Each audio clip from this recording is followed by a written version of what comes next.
Today is going to be another discussion about AI usage in bookish spaces.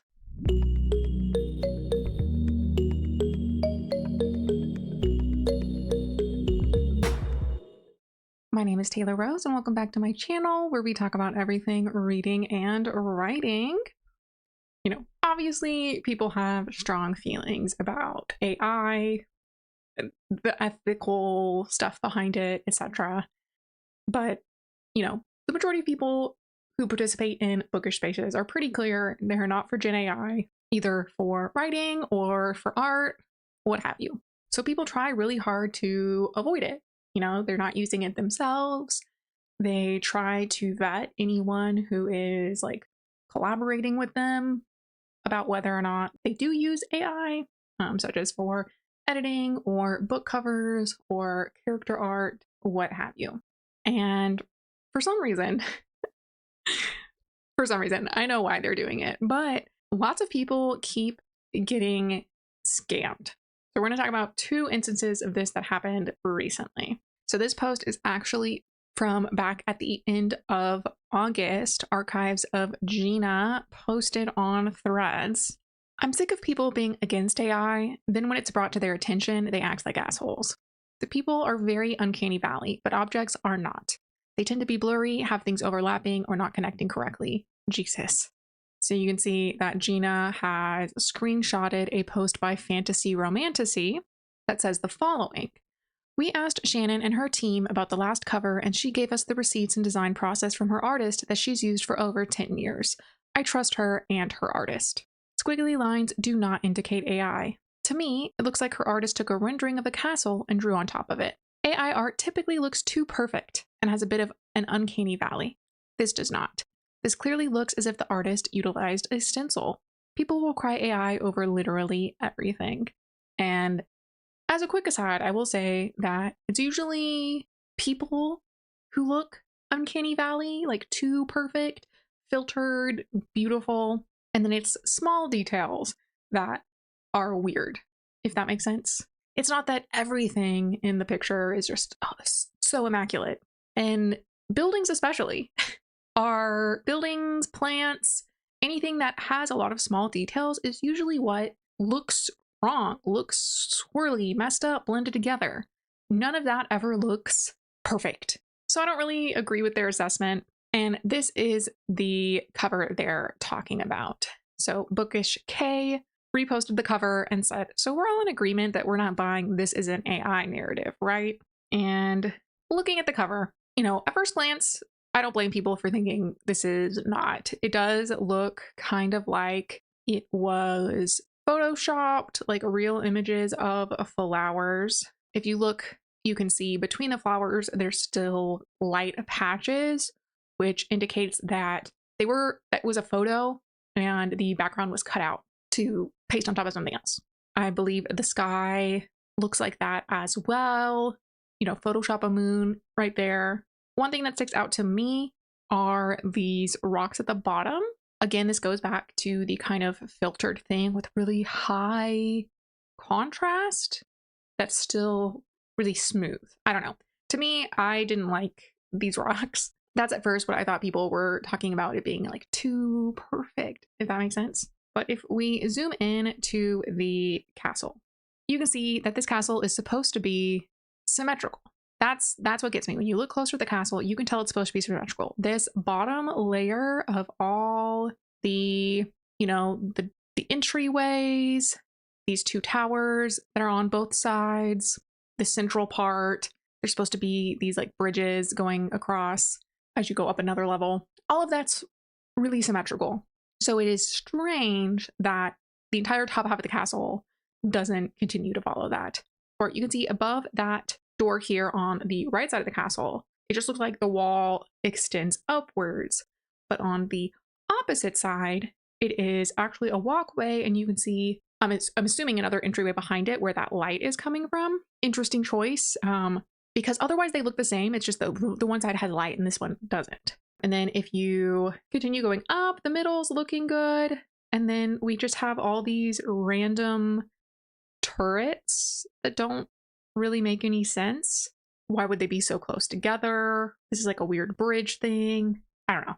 And when you zoom in, you can see that none of this really has the detail that you would be expecting. It's really like, what are all these swirls supposed to be in the stone, or what would have been stone if it were a real castle? The top of this one turret is strange. Again, more swirliness in the turrets that they aren't really a design that is consistent. You can see this piece here. Typically, that kind of design is like symmetrical in both directions, X and Y axis, or at least flip-flopping on the Y. And it just is kind of random stuff. That isn't what they would do. I don't think that's what an artist would do. It's really easy to draw something on a layer, duplicate the layer, flip it over, put them together, or use the drawing assist that will make things symmetrical for you. What especially gets me is that for what is supposed to be a turret directly behind this front pointy bit, they're off center. I don't know.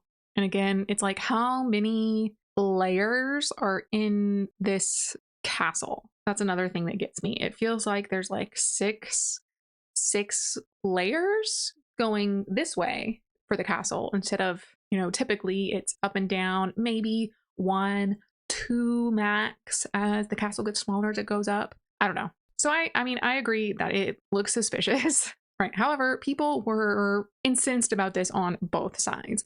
50 Shades of Morley Gray said, "Please refrain from calling my friend an asshole. People asked for receipts and receipts were provided. The artist was identified. This name calling and witch hunting is absolutely unnecessary and extremely hurtful to authors and artists. Not every imperfect image is AI. Not every perfect image is AI.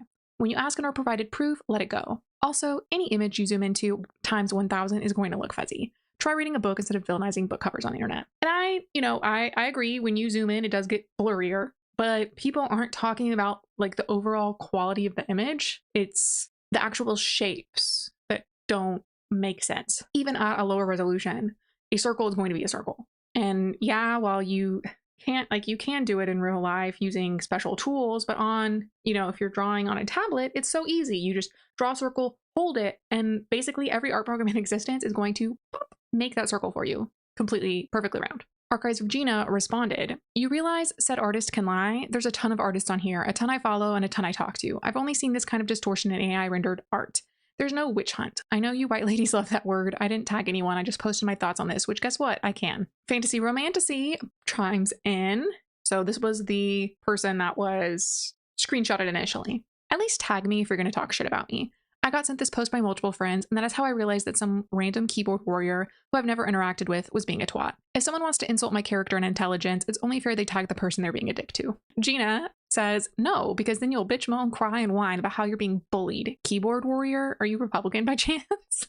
Oh my gosh. And Fantasy Romantasy says, "Absolutely am not. I'm not crying that you're bullying me. I'm just saying, if you're going to call me names, at least tag me." And Gina says, "Well, you use the same buzzwords as a Republican, so maybe think about that." I know I don't, so I think that speaks to your character. Ouch. Okay, this is a little petty.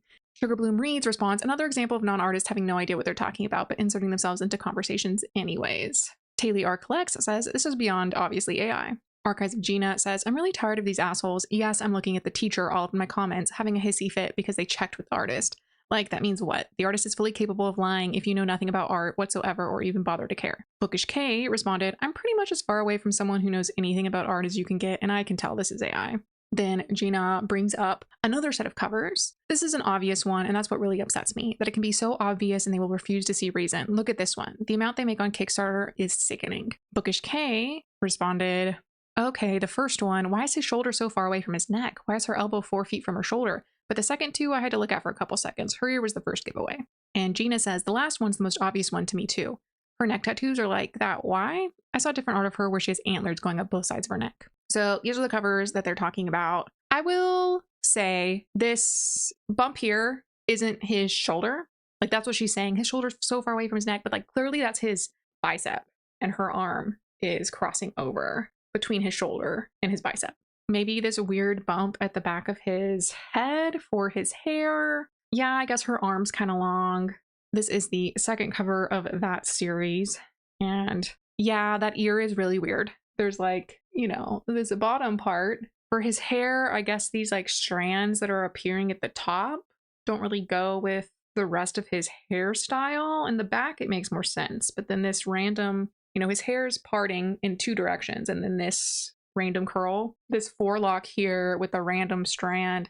If a random strand was coming out, like that or something, which just kind of, and then joining back together, which just begs the question, like, why would you choose to draw it like that? But what gets me is this really weird fire. Doesn't look like fire at all. I guess it's turning to steam. I don't know. But again, that could just be a human artist being bad at drawing fire. And then this one, these pieces are strange. Like, why do they all have those little hooks on the end? Nothing else particularly jumps out at me other than I do agree this tattoo does look like all of those AI generated tattooed people that you see on romance novels a lot. Like, what even is that supposed to be? I do wonder why it's blowing towards him when the rest of her hair isn't. Gina also has this other thread up talking more in depth about those other covers. So they're from the Bright Hunt, the Romantasy Special Edition book box. So it's 3 different novels with special edition books. At the time, August 21st, it had almost $30,000 raised. That is crazy. And going through the comments, it is a lot more enlightening. Things that I did not pick up myself. So someone is pointing out that the roses are not real. It's kind of a hard one for me. Dr. L. Woods stated that Kickstarter requires AI use to be disclosed, which this hasn't. It makes me feel it's more likely she's just not disclosing it / hiding it. Gina responded, because she draws part of her work, most people don't believe she uses AI at all. It's funny too, because her cover out of all of them is the most obvious of the bunch. She will ignore any comment of you asking if it's AI and wince. And when she draws some things live, most people will think you're lying. So Gina is specifically talking about Lana, which was the author of The Queen. Lisa Can't Even said, I commented on a post on Evie's page asking who did the cover art because I can't find that in any post, and that's usually a sign. But AI was used at some point in the illustrations. I wonder how much is known by the other authors. Since all 3 look consistent, it is weird that none of them have said who the author is, or all 3 of them have to be in on it, I feel. The post on Kickstarter, it says Lana did it, according to Gina. So if we go back to The Queen, I even tried reenacting it with my husband's arm. And like, while theoretically, I guess it is possible that 2 arms together could look like that if he has an especially sculpted bicep or something, it is strange how deep her arm seems to go into his arm, which is probably why everyone thinks that is the shoulder and not the bicep. As for the Huntress cover, the female main character has a strange ear, and then so does the male main character, plus the hair stuff that I pointed out earlier. Her thumb definitely looks like it was trying to be another finger instead of a thumb. Like it's placed too close and high up on the palm. And then on the Queen, someone in the comments pointed out that if you zoom in, you can see that that's his shoulder and there's a nipple. Because the AI thought that was his bicep, which is actually, over to the right. Pretty wild. It's crazy what people can pick out in pieces of art. Like, I never would have even noticed the shoulder thing in this one. A few days later, Gina was vindicated. Oh, well, would you look at that? It's almost like we know what we're talking about. Cough at Fantasy Romantasy. Also, vindication. So you can see that she has shared screenshots of a letter that says, "Hey team, thank you so much for helping promote the cover reveal for Heathermore by Shannon Meyer. Unfortunately, we have some bad news concerning the artist for the cover. After accusations regarding AI usage, Shannon and her team, who are adamantly against AI, had an emergency meeting with her cover artist that she has had a long-standing relationship with. He finally admitted to incorporating AI into the Heathermore cover. She is blindsided by the betrayal after defending and trusting him for so long. CNC owners have worked with Shannon and her team as both influencers and now as business owners. We trust that she and her team have done their due diligence. We want to apologize on our own behalf for our unknown support of the usage of AI. We will be working harder in the future to question designs that could potentially have AI, and will more actively listen to the concerns brought to us. Shannon and her team are devastated and working with her publisher to release a public statement and apology ASAP. In the meantime, please feel free to delete or archive your current Heathermore posts. We are sorry for having you associated with this, as we are strongly against AI usage. We love and appreciate you all, C&C. So this is from Crowns and Chaos Literary Management. McPerry author responded, "This is a great, I've been called out for my AI usage, and instead of owning it, I'm going to play ignorant and try to smooth things over" statement. I mean, at a certain point, it's like, how many layers removed do you have to be before people will just naturally assume you weren't related? If I was working with someone who's had a long relationship with an artist and that artist insisted that they did not use AI, I would probably and provided materials insinuating they didn't use it. I feel like I would naturally want to trust them, and then I would also be terribly surprised when the artist finally admits the truth and comes out like, yeah, actually I did use AI for part of this. I don't know, unless CNC has a track record of their books having AI covers. I don't necessarily see why this is like the first thing people are jumping to. Mysteries Books Nooks says, "If only it was blatantly obvious or something." Midnight Letters by Ghost says, "I cannot believe it. I am so shocked. I really need these people to stop playing dumb." One thing to note is that all of those posts and stuff were from the middle-ish of August, leaning towards the end. And since then, it doesn't appear as if a statement was ever made on the author's Instagram, at least as far as I can tell. If we go to this post, was back in July already. So nothing about the cover drama. And if we go to the Crowns and Chaos Literary Management page, there is nothing that I can see about it on here either. So who knows? Again, this post already back in July. Interesting that we can't see their statement anywhere. And then when we go look at Shannon Meyer's website, there's still no cover, just the blurb, nothing about anything with the cover, nothing on her front page, and there's no sort of, I mean, there's like a newsletter, but it's signing up for their emails. So who knows?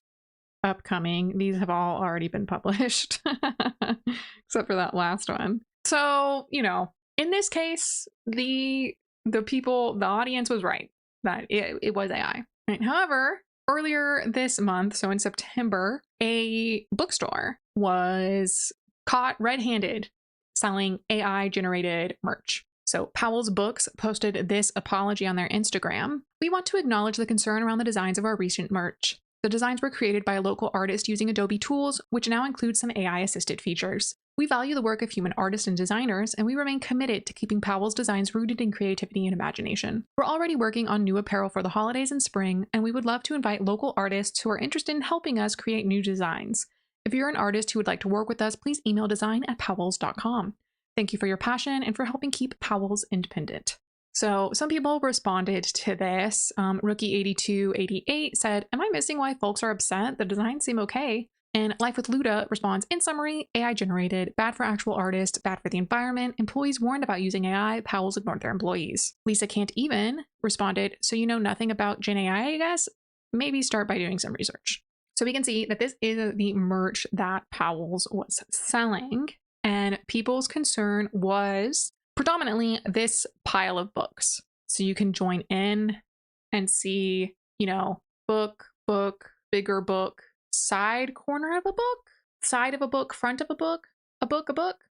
So it looks like it's supposed to be two piles of books that become one pile, but these books here, like the second and the third layer, are books that are like intersecting with each other, which like obviously is not physically possible. The wolf, I don't know, looks like a wolf to me. You know, the back leg doesn't disappear. You can see the ankle sticking out. Or I guess, yeah, the ankle technically it's the heel of the leg, but. And then this was their other design that they were selling, like at the same time, this collection.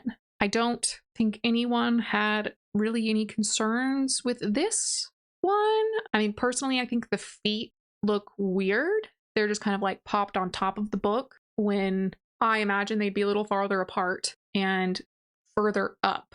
Because at this point, it looks like, you know, it looks like instead of the paw sitting on the book, it looks like the paw is cut off entirely and like much lower on the page than it would physically be possible, if that explanation makes sense.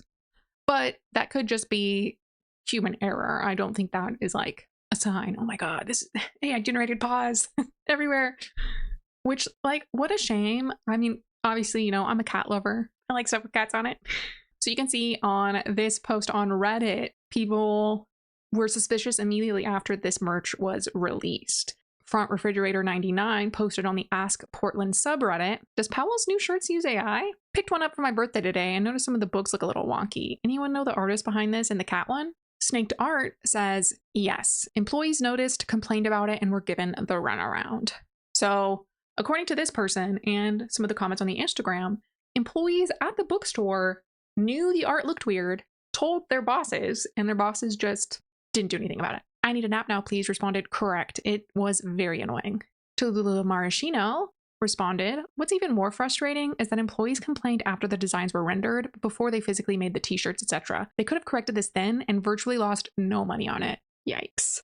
Gregory Appleseed said, the bad book bindings and the wolf's strange paws are a dead giveaway. Come on, there's thousands of artists in Portland who would kill to get a commission from Powell's. This is just shameful and lazy. Rosie Bellybutton says, it seems weird to me that a fiercely independent company would use AI for art rather than actual artists. Disappointing move by Powell's for sure. Andy Lee responded, yeah, that pisses me off. They're for homegrown, independent, and for the artist. Except when it costs them money, I guess. You know, Consume Shrooms, you know, makes a comment basically agreeing like, yeah, this is pathetic. Definitely AI. Great job, Powell's, for supporting local artists. Sarcasm. And at the bottom, you can see Alternative Wash 8018 says, I was at Powell's today and they wanted $58 for this as a sweatshirt. No thanks. Never mind. Which, while I personally think that is kind of expensive for a sweatshirt, it definitely depends on the quality of the sweatshirt. If it were just like a basic sweatshirt, you know, those ones that are kind of rough, not very soft, yeah, definitely not.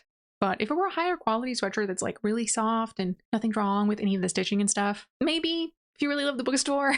So those were two cases of sneaky AI usage scamming people. And I think it just really highlights that people know using AI is wrong, or at least they know people don't want them to be using it, but to make money, they're willing to lie about it. Clearly. I mean, who really knows if the bookstore was being lied to by an artist, or if they fully knew it was AI and whoever was in charge of designing, like creating the merch, didn't care. I don't think we'll ever know that answer.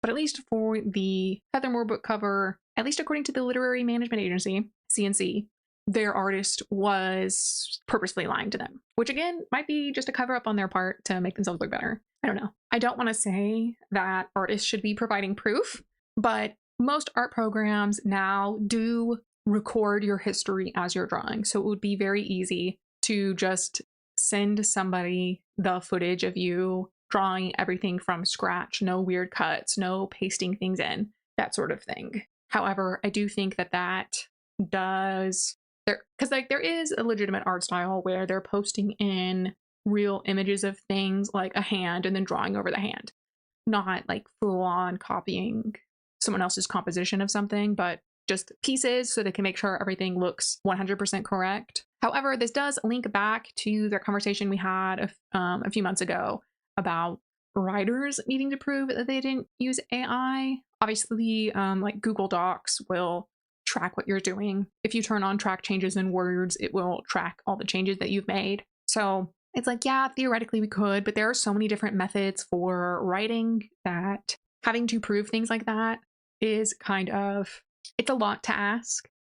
Like I personally use Scrivener, and every time I've made a major change, I've just created a new Scrivener document and copied over prose that I wanted to keep. So it's like, I mean, at least I haven't uncovered any feature in Scrivener that does record everything you've done, but If it did, like, that would look suspicious, but it's just me wanting to preserve what something looked like before I make a major change in a separate document. So I don't know. It does make me kind of wonder, why don't these AI artists just find writers who are okay with AI to peddle their art to, instead of taking advantage of people who are vocal about not wanting to support generative AI? All about that money, I guess.